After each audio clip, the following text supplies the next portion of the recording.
yeah, this guy's got something going. And yet, he's not going to stop playing in a band because he's Secretary of Transportation, because it might look, some people might not appreciate that. Well, you know, when you say it's like, what's a secretary doing? Not that you play badly in the band. Or, right, why is he in a rock and roll band? He's Secretary Yeah. of Transportation. But, you know, each one of us out there, everyone here that's watching this, you have your own personal interests that make you feel good about yourself. And everybody's different. I mean, I like to read fiction books.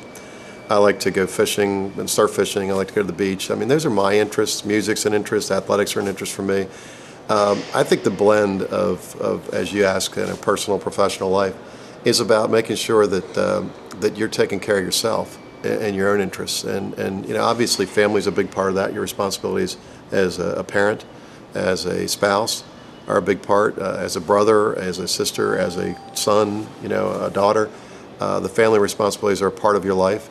But if you defer all your personal interests and you say, okay, I like playing music, but I'm not going to do that anymore because of my job, your job will suffer.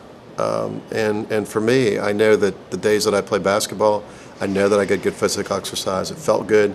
I felt better about myself. I'll feel better, and I'll make better decisions here. So I think everyone has to look at every week and say, how can I keep a balance in here? Now, some weeks it's tougher than others. Some weeks the demands of the job or your family will say you have to sacrifice something. I think the importance for me is then to say, okay, well, the next week I may have to move the curve a little bit that direction and spend a little more time on personal things there, so that in the end I don't feel I cheated my job, my family, or myself.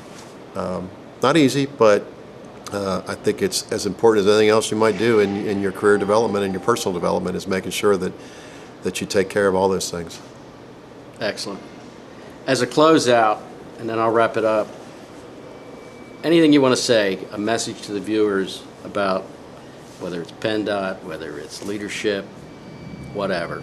I would just say that in general, when you go through life, different challenges become before you, present themselves, different opportunities present themselves. And I would just say that for me, you asked me about, did anyone ever say, you're never going to achieve that? I've looked at it every day, every week, every month, is what appears in front of me and what can I do about it? What can my role be in helping to improve that situation? And I think if you do that, you will rise to whatever level of leadership or responsibility that you're comfortable with and you're capable of. But you'll show everyone around you that you care about what you're doing, you care about them by communicating with them, and you'll be successful. And for me, I couldn't be more thankful for all the people I've worked with, both here within the department and every place, people like you and folks that have been friends for my entire life that have influenced me. Whether any of you know it or not, every single one of you has had an influence on me and continues to do so. And so for everybody out there, I'd encourage you to interact and listen and watch what people are doing around you. Take an interest in what they're doing, because for one, it will help a relationship with them, and you may learn something from it, and they'll learn something from you. For me, it's been a tremendous ride. I've had a great deal of success, and if the whole career ended tomorrow, I'd be incredibly thankful for what I've experienced as a professional and as a person. So don't ever, if Jim says, someone says you can't achieve something, that's simply shouldn't enter your field of vision. You'll achieve what you believe you can achieve. And to me, I've always believed that I can achieve whatever I set out to do. Do I always have the successful end to those pursuits? Of course not. But as Jim said earlier, you never stop trying, you never stop learning, you never keep advancing. And I'd encourage all of you to try to do that on a daily basis. Awesome. I want to thank you, Barry. Good to see you, Jim. Thanks for having me. There you have it.